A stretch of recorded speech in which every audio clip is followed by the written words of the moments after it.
In this video, we'll show you how to replace the inner brake hose line on your Ford F-150. This is located in the rear of the vehicle and on top of the axle. Let's get started.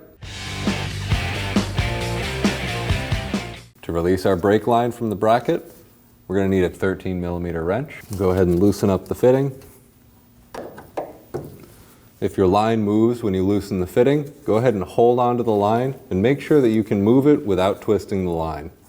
You want to have a receptacle, like a bucket or a drip pan underneath this, as brake fluid is going to drip out.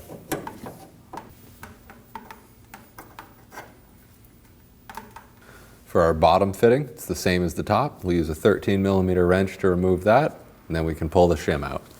You want to hold the brake line still to keep it from twisting while you break the nut free. Now I'm going to grab a set of long-handled needle nose pliers. Those will help me get some leverage. We can start to work the shim upwards. We can go ahead and pull our line off the axle and disconnect the grommets from our other lines here.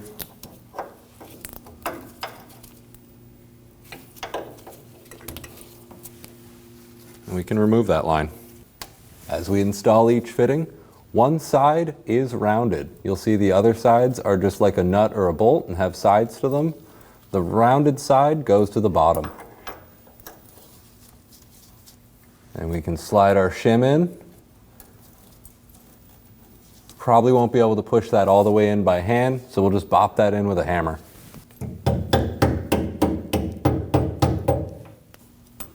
We'll reconnect our grommets going to our ABS sensor. And we can reconnect our bit of wiring harness and get our other fitting lined up. Start to push our shim on. And we can use a hammer just to bop that down the rest of the way.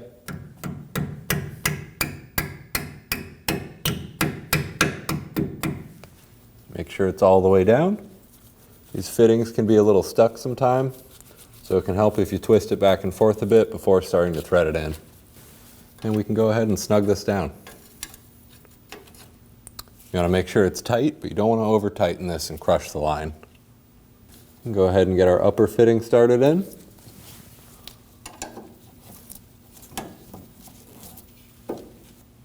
And we'll just snug that down. You want it to be sealed, but you don't want to over tighten it. We can go ahead and loosen the bleeder screw.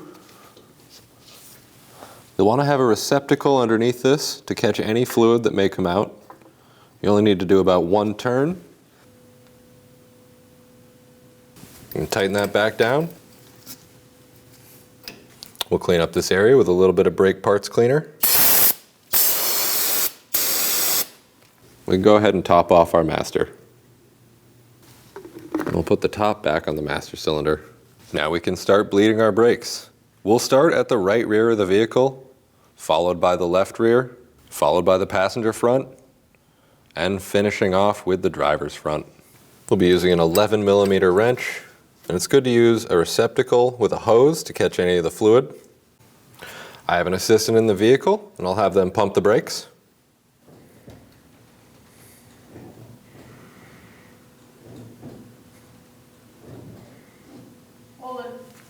With the assistant holding their foot on the brake, we can go ahead and break this loose. You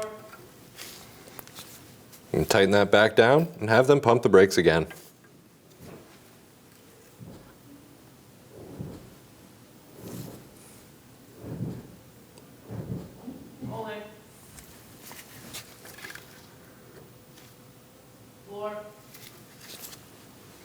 Repeat this process until there's no more air bubbles in the line. We can remove our hose from the bleeder screw and remove our wrench.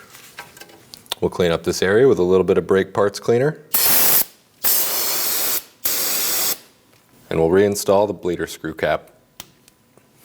And we'll do the same on the driver's side. Now that we've finished our second caliper, we can go ahead and top off our master. Don't forget your cap. We can attach our hose to the bleeder screw And we'll use our 3/8 line wrench to loosen this bleeder screw. We can have our assistant in the vehicle pump the brakes.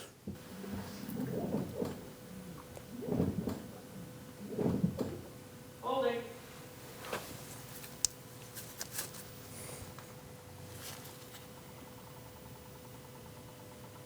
Floor. Pump.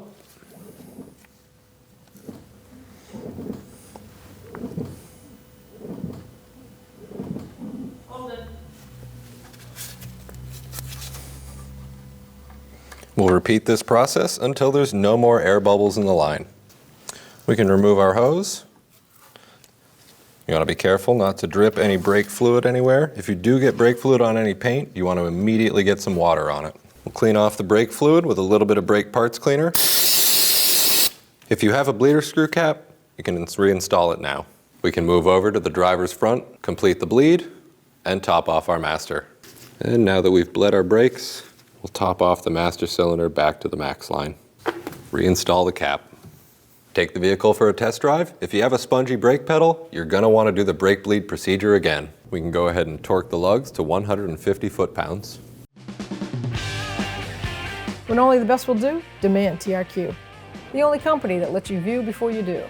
TRQ is committed to offering the highest quality aftermarket auto parts that are engineered for peace of mind. Thanks for using and viewing with TRQ.